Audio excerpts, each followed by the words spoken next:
for our level of engagement. So he held very extensive talks with my External Affairs Minister, Sushma Swaraj, during which they reviewed the relations, outlined certain new priorities, played great emphasis on implementation of the process. And this is something that we in India actually attach great importance to. This was preceded by the senior officials meeting at the official level between the two foreign ministries, and also the subcommittees, because we have a number of subcommittees that look after political, economic, scientific and cultural issues. So they all had met the previous day. Okay. And then Foreign Minister also had a very, very well-rounded program. He called on the Prime Minister and he conveyed the letter from President Sisi to my Prime Minister. And Foreign Minister also spoke at a think tank on the regional challenges that Egypt faces, as well as opportunities for our bilateral relations, and he met with the business community. So it was a very, very full visit and extremely satisfying.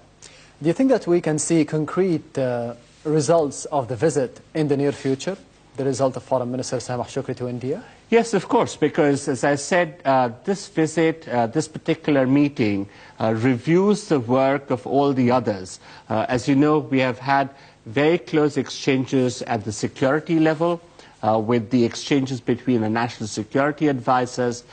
Defense Minister Setki Sobi was in India not very long ago, and we are now preparing for the return visit of my Defense Minister to Egypt, which should happen in the near future.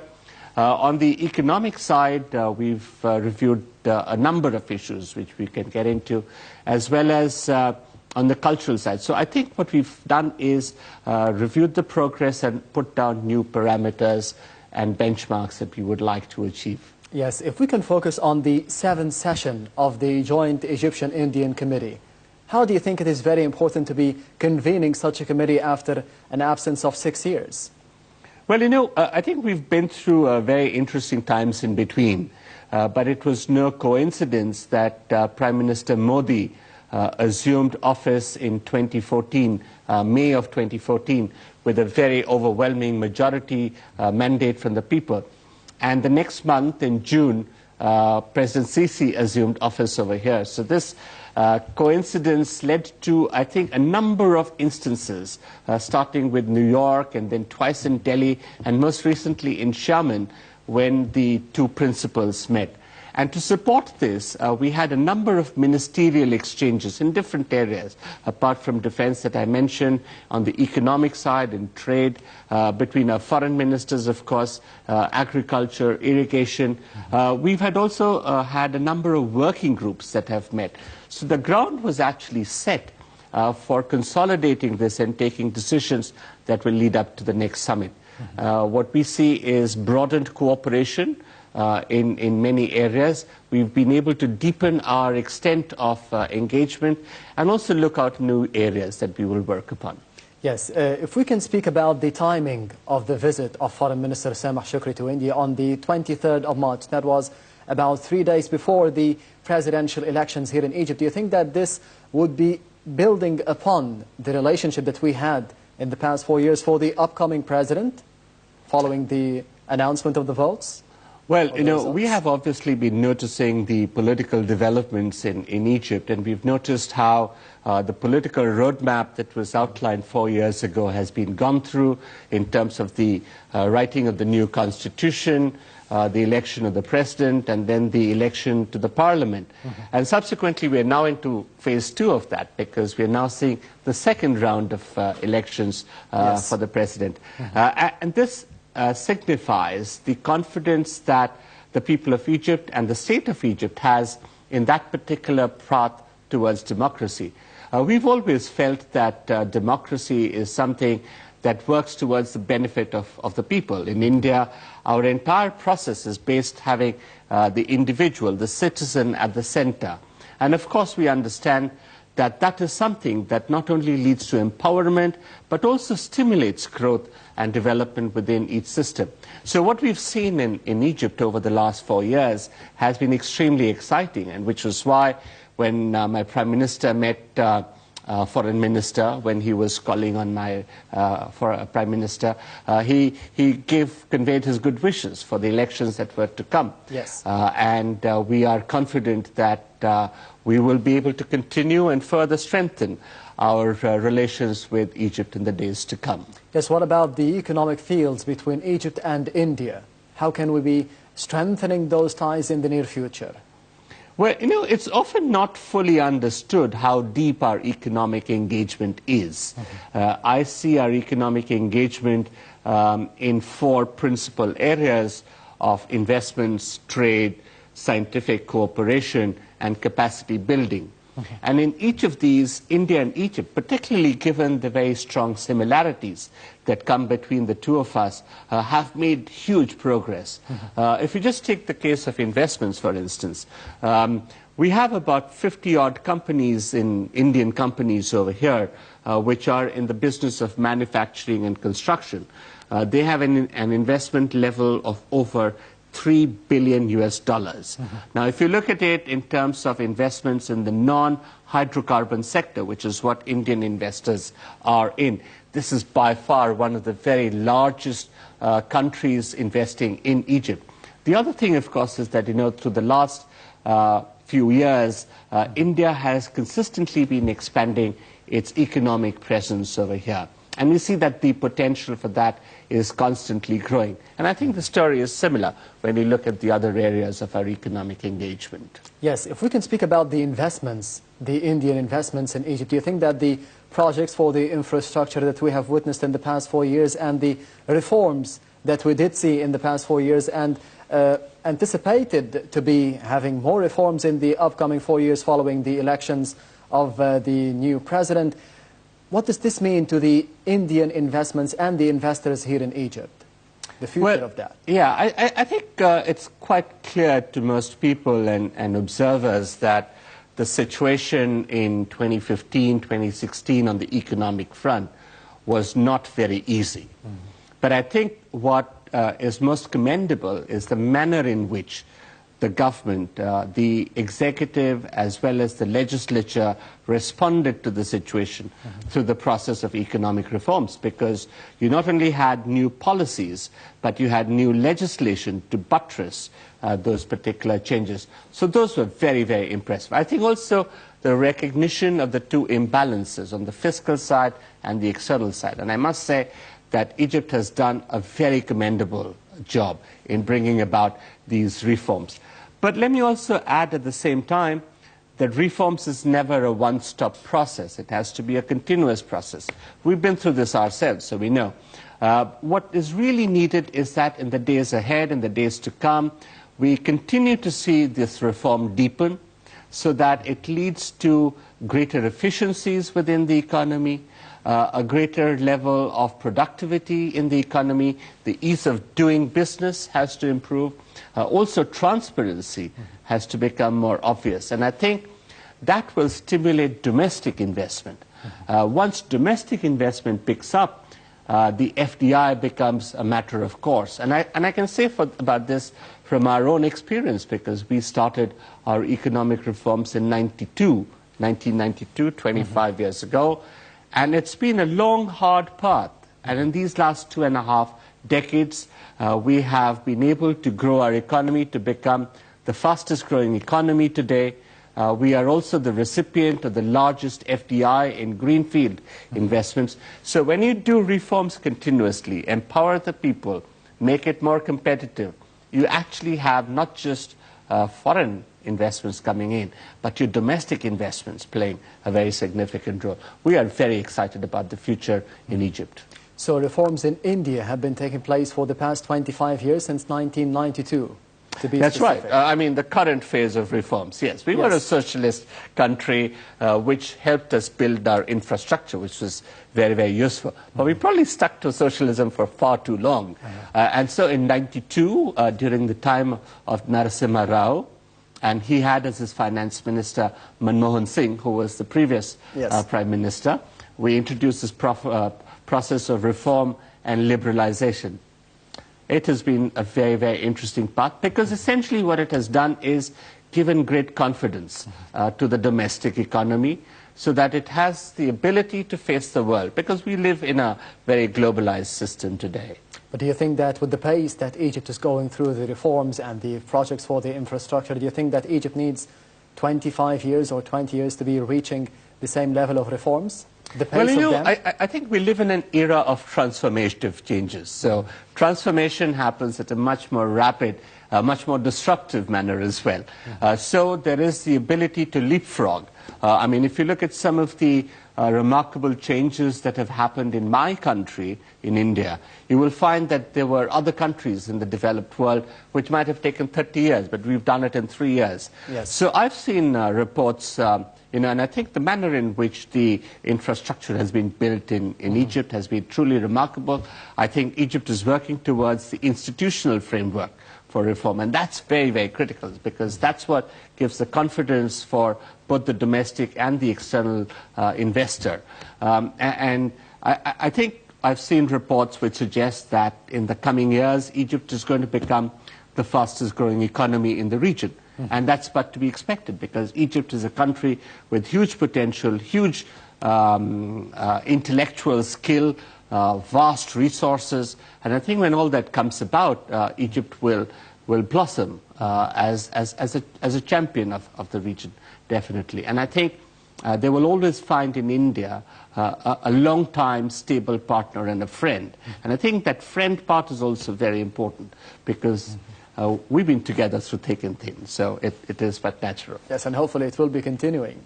Absolutely, because we have always had great confidence. And as I was telling you earlier, when you look at the investments that have come in from India in the recent past, these are not just money coming in, but they bring in their latest technologies, they bring in their management skills. Today we employ 35,000 Egyptians. The CEOs of some of the Egyptian companies that we have set up over here, Indian companies in Egypt, are Egyptians. So we have great confidence. Trust, yes, yeah, so we have great confidence in Egypt and Egyptians. And this is a relationship that is only set to grow. In fact, one of the things that came up during the Joint Commission was how we would like to expand in the economic realm. And I can list a couple of areas that we are seeing coming up. We see the great potential of the Suez Canal Economic Zone, and we are now engaged in discussions with the authorities here for the establishment of an India Industrial Park or zone, call it what you wish. Yes. And I think the difference of this would be, because today Indian companies are looking at opportunities across the globe. We are a major investor overseas, in addition to being a recipient of FDI. And they look at the Egyptian market with great excitement. So once this India Industrial Zone comes about, I think there will be a big fillip, because they would be able to work in a more understandable environment. The second thing that we are looking at is working on your infrastructure projects in a much more deliberate and obvious manner. I'm very, very excited that Egypt has accepted the principle of the lines of credit that we have. As you know, we have a $10 billion envelope for lines of credit to Africa. And till now, there were none that were to Egypt, because Egypt felt it was too expensive. Actually, they are much cheaper than many of the credit that is provided by some of the other countries. Yes. But now we are working on specific projects, infrastructure projects, that will come under this particular umbrella. The third area, and I think this is very, very important, is in renewables, because renewable energy is really a path to the future. Energy and development have a very key relationship. And we are market leaders in many ways, particularly in solar and wind. And we are now excited, very excited, that Egypt signed on to the International Solar Alliance. In fact, the day before the founding conference was supposed to take place. So that opens up a realm of new opportunities in the renewables area. And finally, I think what we will see is that some of the high-tech areas, things like IT and space, where Egypt and India can collaborate much, much more closely. I think in IT, India is already a global player. And Egypt has huge potential to be exactly that. And with Indian collaboration, Egypt will be able to, as I said earlier, leapfrog many of these processes. Yes, if we can speak one by one to be taking it slowly. The Suez Canal Economic Zone, do you think that this can be happening for India? When? In which timeline? So the Suez Canal is not just a passage through which ships go, but it could be used as an opportunity for connectivity, particularly from the middle and the north areas towards the European markets and even to American markets. Yes. From the southern edge, there are huge opportunities for linking up with the rest of Africa. Logistics currently... So it can be the gate for India to be reaching Africa? It could be another hub. I mean, let's not forget that India's presence in Africa is huge. Yes, exactly. We have a trade of about $70 billion with Africa. We have investments of about $40 billion in Africa. We have very large diaspora populations of Indians in many of the countries in Africa.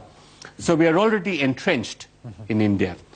Today, it is cheaper to transport goods from Mumbai or Chennai to Africa than from parts of Africa to another, because the logistics within Africa is still very weak.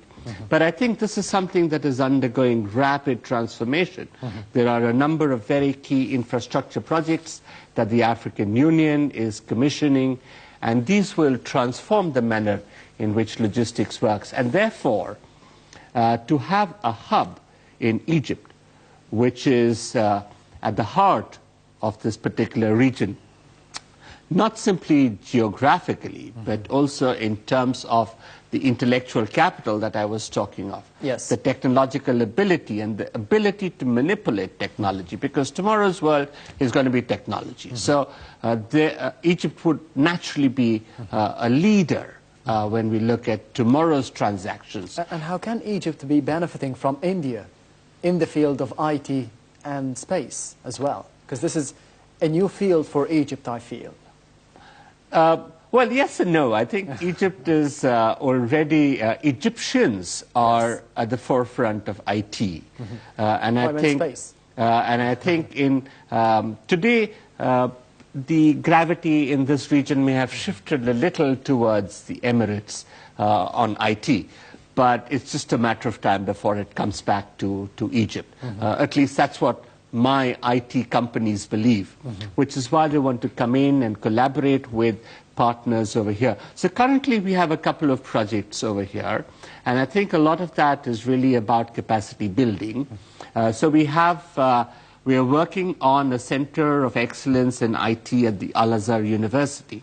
We feel it would be very, very interesting if the young people of Egypt were to be looking at IT as a way forward, to develop this new digital Egypt that's coming about. Yes. We are also, some of our private companies are working with universities and organizations in Egypt for a much broader spectrum, BPO and app-related IT.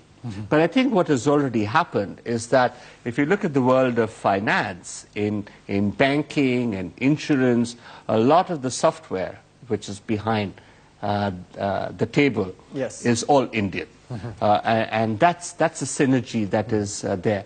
Can be used in other fields. Oh, absolutely. So my IT minister is scheduled to visit here very shortly for discussion. And I think what they will really be talking about is issues of e-governance, how we can have a global regime for IT and IT-enabled services, how we can reach that objective. We are working towards a digital India, and I think Egypt has made great headway in digital Egypt as well. So how we can combine the synergies and work together. So IT, for me, is a huge and exciting field which is we've only scratched the surface. There is a lot more to be done. Yes, and this leaves us with renewable energy, because in Egypt we did discover the Dhuhr natural gas field. We do have maybe discoveries every year, year in, year out. But what about renewable energy? Because this is the future. How do you feel Egypt is going through such a field,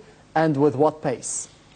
So Egypt, as you know, is the most solar-rich country in the world.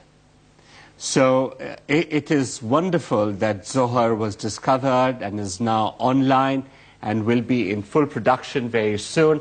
And I think what it's going to do is it's going to change the gas dynamics of the region, and it's going to become a very significant source of foreign exchange earning and also technologies when this thing goes on, and bring about a new regional dynamic because of the leverage that Egypt will be able to get.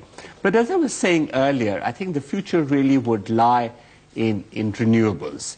And for the solar-rich country, it is but natural that solar should be one of those options.